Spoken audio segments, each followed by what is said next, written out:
You're listening to the AFTERBUZZ TV Network, now the largest new media platform on the web, and your number one source for after-show entertainment. Very good, Dean Johnson.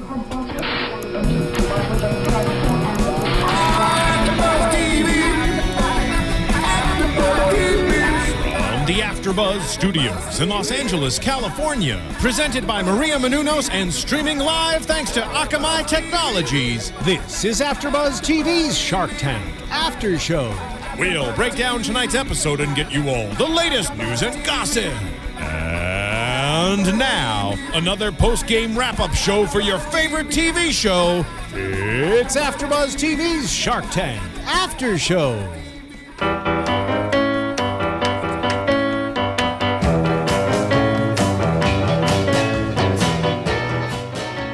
Welcome, ladies and gentlemen, to another episode of Shark Tank, the first in 2014.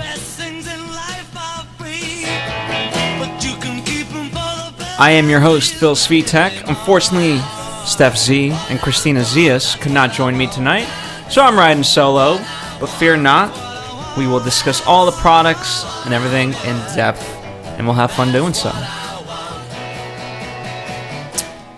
So let's start with Bounce Bootcamp. Item number 1. I thought, overall, a good product, a good idea. Anytime they have a long intro, one that takes place outside of the tank, I always feel like is going to get a deal because, you know, ABC is trying to tell an emotional story. And especially this guy who was a former Green Bay Packer, but unfortunately due to injuries did not make it. So now this is kind of his passion. I thought there could be something there. So he enters the Shark Tank with his idea, Bounce Boot Camp.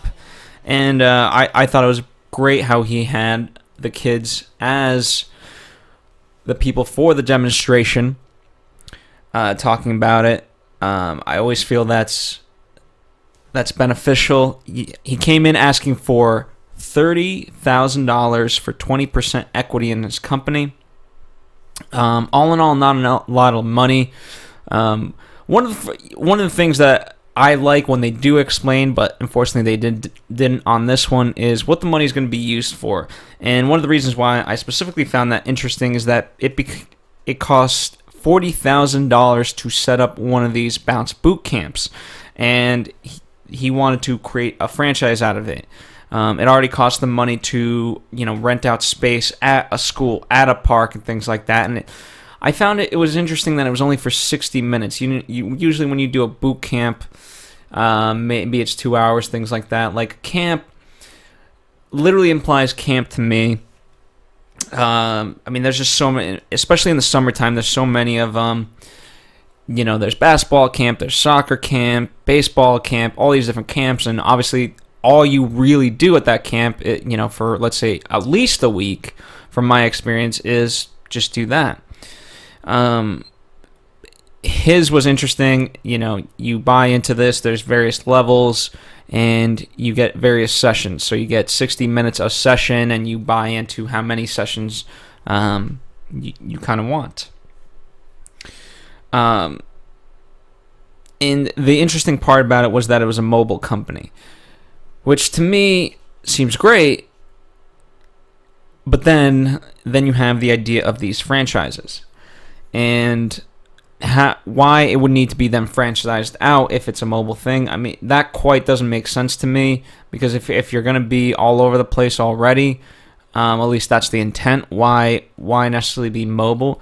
I did find it interesting that it was a bouncy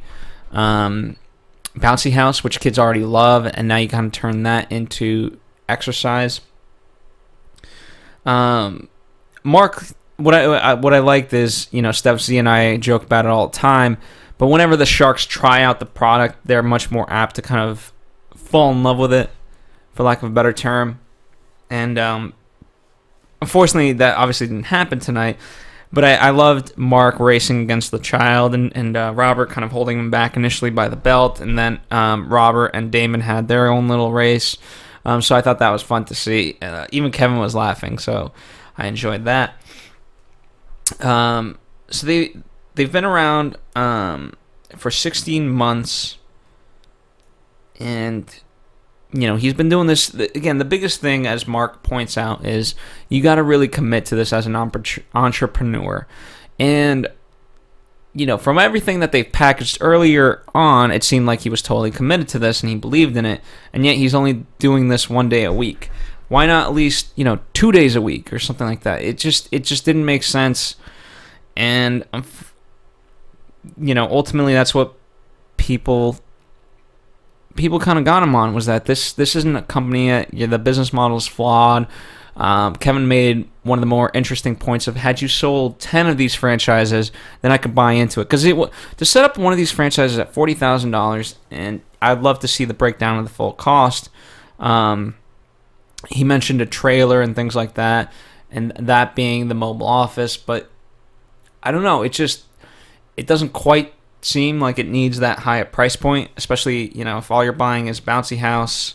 I don't feel like you need the RV, but I guess you do. All in all, as he said, Mark, what I liked about, they all liked him, and even though he didn't make the deal, Mark congratulated him and said, hey, use the knowledge that you've gained here and really take and run with it. And I feel like that's what he's going to do, and so I am ultimately really proud of him and hoping that he does go far with all of this. Product number 2, the Wall Door RX. A wall doctor and also a doctor. I thought this was quite an interesting product, because I'm always wanting to know how to fix holes in the easiest way, because they are kind of a pain, and I felt this was a great solution. The only thing that I didn't like was then after, it takes quite a long time for it to settle. Typically about, I think you mentioned 24 hours to 48 hours, and then you still have to sand it down and things like that. But apart from that, it is really, really simple to create this patch for a wall. I thought great presentation overall. All he's asking for is $150,000 for 10% equity. He mentions he's had a few sales, which everyone was like, okay, well, what's a couple sales? And he says, I've sold $80,000 worth of this, and projected sales in the next year or so are between $500,000 and $1 million. But in order for me to really do this, I need to really figure out my manufacturing. And that anytime for me you say manufacturing, I always throw it to Damon, because he's smart in that respect and could be the guy to do it. Obviously, anytime, obviously with a product like this, Lori is also great. His price points were, it's really low to actually make this stuff. He sells it for $6.99 to $9.99, and his average price point to make it is $2. So that's not bad. That's really good. Then I found it. This became a feeding frenzy, and I absolutely loved that aspect of it. But it was interesting because of what was happening with the sharks. He didn't know how to react to it, and that it all could have gone downhill. And I was really worried for him as to what would happen because of you could call it greed on his part. But let's break it down. So Robert is asking for 150. Robert's willing to give him 150 with no equity. He can keep the U.S. sales, but he gets all international rights. Which is interesting because, obviously Kevin's always the one, or at least typically, not always, to structure the interesting deals. And I thought this was quite an interesting deal by Robert, especially with, he gets to keep U.S. sales, but Robert gets the international rights and things like that. And for no equity. So Kevin offers him $150 for 15%. The notion being that he licenses this out. Damon goes further, makes him a better offer, $300 for 15% equity. Then Lori says that she's willing to give him $300 as well, but she needs 20% because of how fast she can really grow this on QVC. Initially, as to what deal is the best, obviously it would seem Damon's just in terms of pricing. But then, without doing too much research, I was really intrigued by Robert's offer. And Mark was unfortunately out because he didn't quite get it. Or not get it, but it just wasn't for him. And then our doctor makes a stupid move and says, hey, you know what? He got greedy. And that's the only way I can really put it. Lori and Robert, you guys have to work this out. My wife would hate me if I didn't get you guys to collaborate. And first off, it's insulting enough, but then from a business perspective, it makes sense for Lori because she can't give up the rights globally for QVC, which obviously that's what Robert is hoping to gain in this. So I found that to be interesting. And the back and forth, I thought ultimately he would have ended up with Lori, but no. He actually went with Rob, and Rob was going to restructure the deal, but it ended up working in the doctor's favor in that he didn't. And so ultimately, I'm glad that they were able to make the deal. I mean, I am a fan of this product. I'm looking forward to it. I actually might buy it, for when I'm in need of a hole. And so I think really, really good product. And also Mark made the great point, like, hey, you know what? You are a doctor. That takes a lot of effort, So if you're going to do this, you have to, you kind of have to decide: are you going to be a doctor, or are you going to be the wall doctor? All right, iBlock. Oh my goodness, iBlock.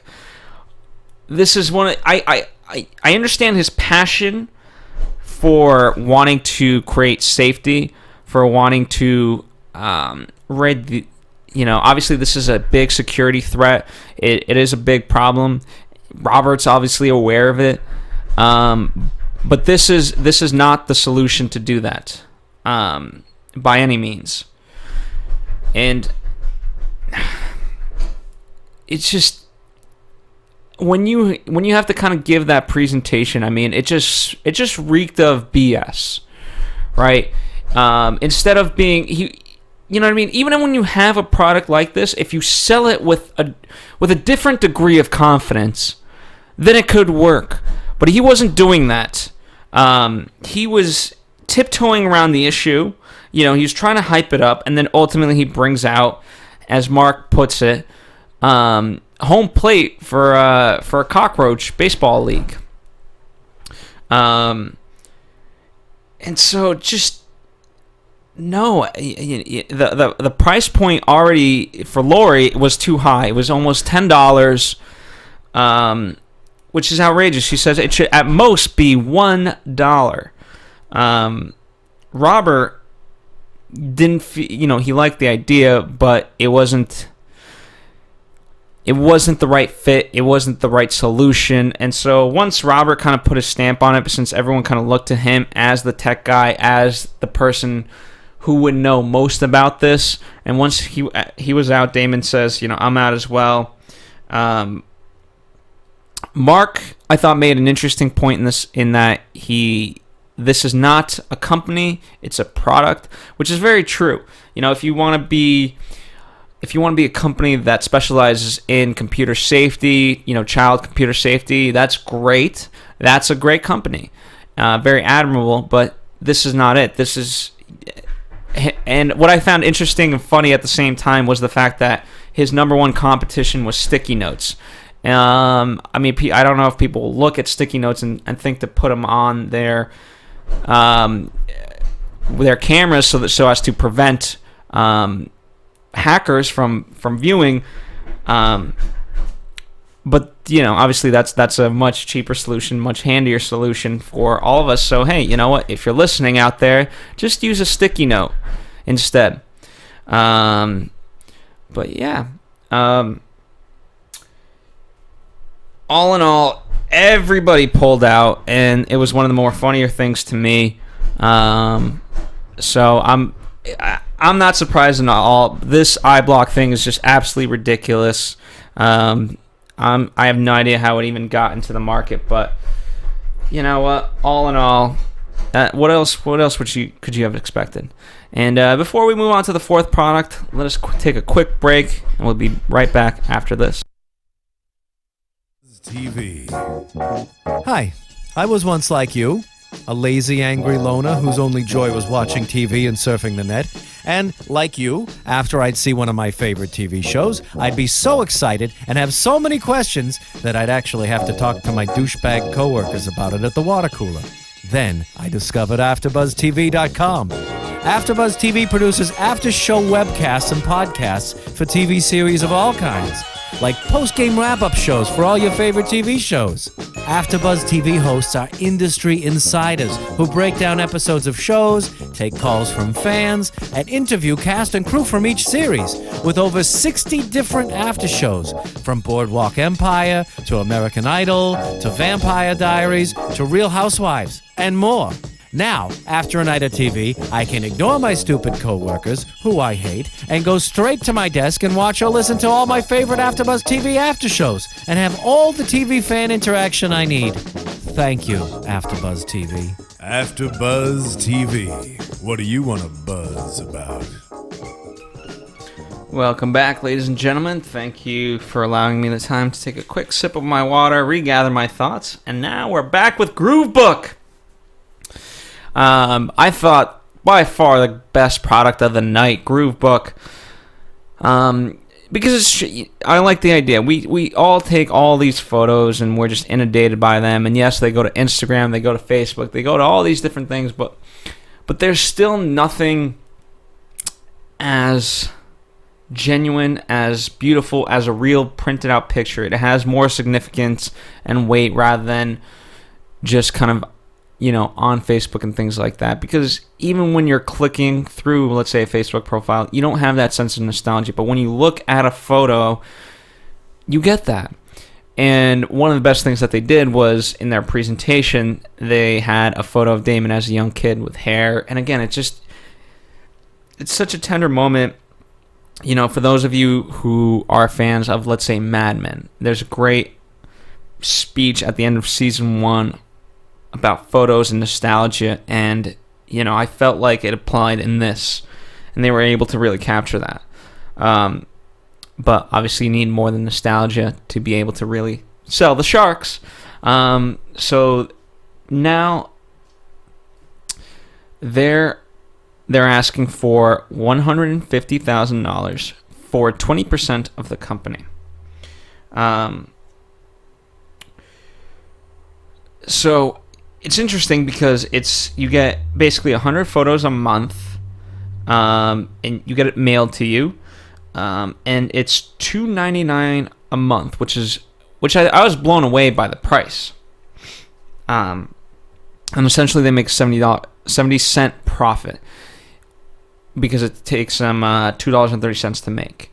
Right now they have 18,000 subscribers, which is quite a lot. I mean, here's the thing, for in terms of the competition, and they were saying this, I've tried to use these services, and it does cost a lot of money. And so ultimately, even if they were charging $7, $10, I would buy this at $10 a month. I find that to be a very reasonable price to pay for such a thing.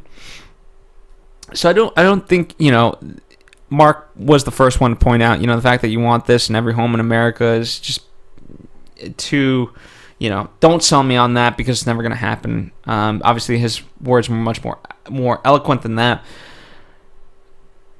But yeah, ultimately you in order to keep this and be able to do this, you need to be a real business so that you can sell it to people. You can be a business and be able to offer it up to people. So thus far, they've invested $400,000 into this, which is quite the hefty thing. And one of the reasons that they're able to do it is because they own the printing business and in terms of the shipping. And I found it to be interesting was the bendable aspect of it is what allows them to keep the price so low, and that's why no one else can compete, and they have a patent pending on that. And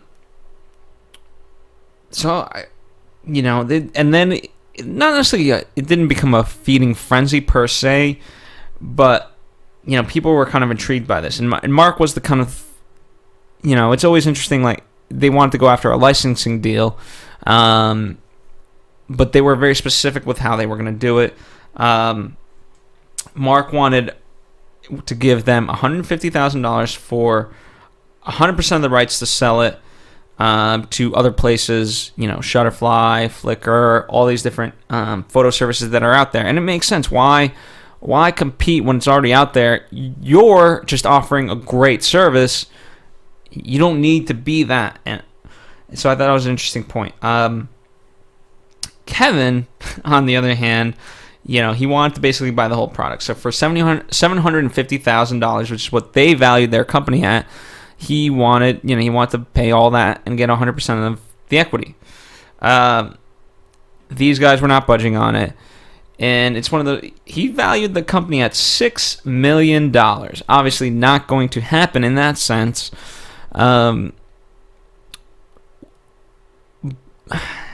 I laugh because if that's the value you gave your company and someone wants to buy the company, you obviously have to be open to that, because now, again, when you value your company, and Steph C can speak much better to this than I, you just have to be realistic, and you know what I mean, and you have to be able to accept that is your actual value, and if someone is wanting to buy it and things like that, you should be okay with that.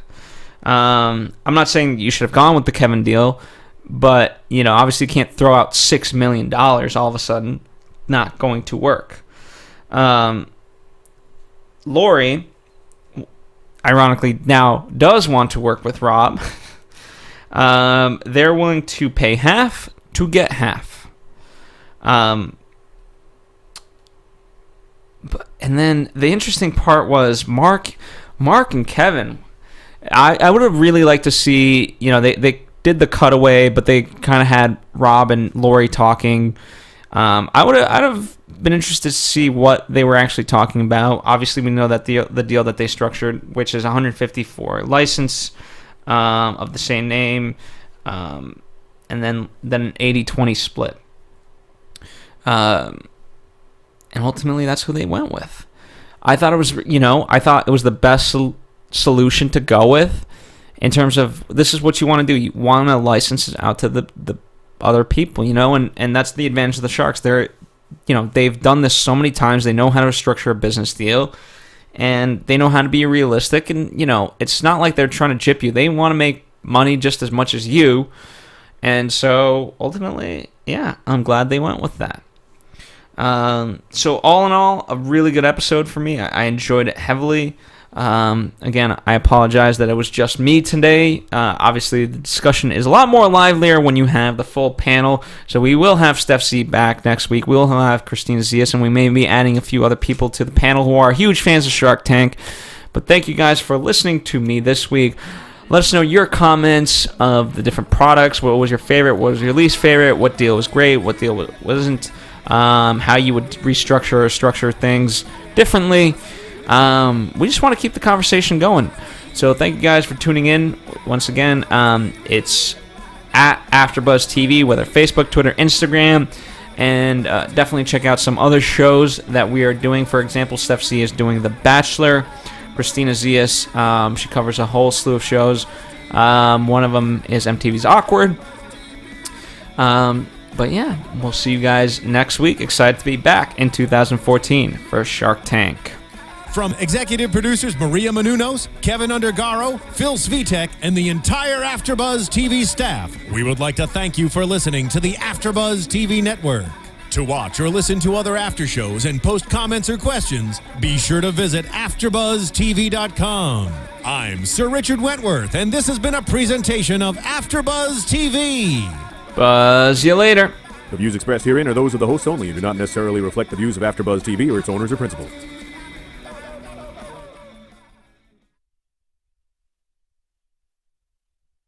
Thank you for watching AfterBuzz TV on YouTube. For more of your favorite after shows and interviews, subscribe to our channel here, and be sure to share your opinion on the episode in the comment section below here. We'd love to see what you guys are buzzing about. Thanks again. Buzz you later.